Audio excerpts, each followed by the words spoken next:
저도 한 달 전에 예. 무릎이 아파서 제가 뼈주사 맞았습니다. 아, 그래요? 잘 쓰면 보약이고 만병통치약인데 네. 잘못 쓰면은 이게 문제가 되는 약입니다. 당신의 허리 건강을 책임집니다. 헤이 닥터! 네, 안녕하세요. 저는 대구 리들병원의 병원장 박찬홍입니다. 네, 반갑습니다. 네, 반갑습니다. 자, 이 허리가 아픈 분들 참 많으시고 저도 뭐 여기저기 안 아픈 데가 없지만 허리가 별로 안 좋거든요. 뼈주사 이런 거를 많이 맞으시는데 수술 않고 뭐 나올 수 있다 이래서 맞는데 잘못 맞으면은 오히려 당뇨병이나 신경질환이 생길 수 있다는 얘기가 있던데 이게 왜 그런가요? 저도 한 달 전에 예. 무릎이 아파서 제가 뼈주사 맞았습니다. 아, 그래요? 이게 왜 뼈주사가 된지 모르겠어요. 하여튼 뼈 위에 놓는지 뼈주사인지 모르겠는데 예. 잘 쓰면 보약이고 만병통치약인데 네. 잘못 쓰면은 이게 문제가 되는 약입니다. 네. 그래서 이게 이제 우리나라 사람들은 뭐 잘못 알려는 게 네. 꼭 3번을 맞으려 해요. 우리나라 수답 때문에 그런지 상세판을 하려는데 그게 아닙니다. 뼈주사는 예를 들어서 우리가 디스크 같은 경우에는 뼈주사가 아주 유용한 겁니다. 그래서 맞았어요. 예. 근데 안 좋아졌어요. 네. 그러면 또 맞으려 해요.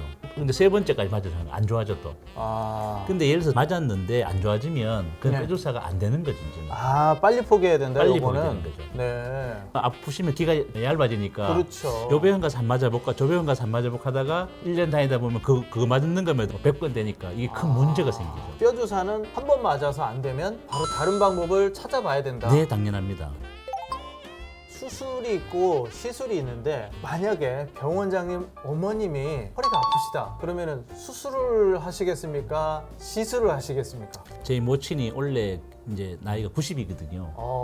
이제 무릎이 약간 불편하긴 하신데 그 옛날에는 막 나이가 가이드라인이 됐어요. 어머니 나이가 많아서 뭐 수술 뭐 안 된다, 못 하겠다. 실제로 나이는 전혀 문제가 안 됩니다. 요새는.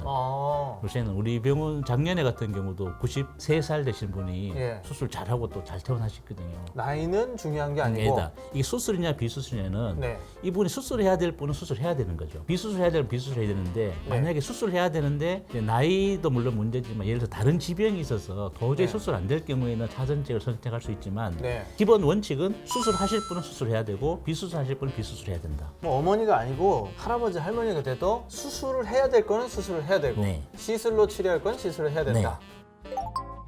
자, 그러면은 뭐 나이는 중요하지 않다고 말씀을 하셨는데 꼭 수술을 해야 되는 질환, 시술을 할 수 있는 질환 어떤 게 있을까요? 검사 기법을 다 동원해서 하는데 제일 의존하는 거는 이제 본인 증상이죠.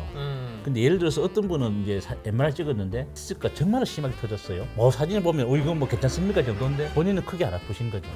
그분들은 수술하실 필요가 없었어요. 그분들은 안 아프니까 그냥 저절로 없어지는 거죠. 근데 사진 찍었는데 오실 때 보면 막 이렇게 몸이 다 틀어져가지고 아파가지고 이래가지고 오셔 문 열고 들어오셔가지고 와 사진 찍어봐서 디스크 정말 크게 터졌다 했는데 진짜 조그맣게 있어요. 그분들 수술하셔야 되는 거죠. 그게 왜냐하면 디스크 같은 게 작지만 네. 신경 눈을 고개를 정말로 세게 누르는 거죠. 세게 눌러서 그분들은 100% 수술해야 되는데 협착증 같은 경우에는 MRI 조영술하는 그 신경의 단락이 정말로 새카맣게 단락되면 그거는 수술하시는 게 훨씬 더 좋습니다. 그래서 우리가 판단하는 걸 네. 제 1번이 본인 증상이죠. 그 다음에 이런 검사들은 보조인데 네. 그 중에서 우리가 이제 협착증 같은 경우에는 조영술을 많이 의존해서 수술할지 비수술할지 아니면 약물만 치료할지 이렇게 적을 합니다. 그럼 시술은 어떤 경우에 하게 됩니까? 굳이 수술까지 안 해도 되는 경우에 예. 예를 들어서 뭐 이제 시술도 옛날에는 아까도 했지만 협착증 같은 경우에는 중간 단계가 없어서 협착증은 약 먹다가 수술인데 협착증 하는 거는 가는 구멍이 이렇게 좁아진 거거든요. 예. 제가 논문을 썼는데 예를 들어서 뭐 선풍기로 치면 1단, 2단, 3단, 4단. 예. 4단은 심하게 좁아졌는 거고 네. 이제 1단은 뭐 한 정도 좁아졌는데 4단 정도는 아니면 한 구간 정도 막혀졌는 경우에는 시술해도 충분하다 이겁니다.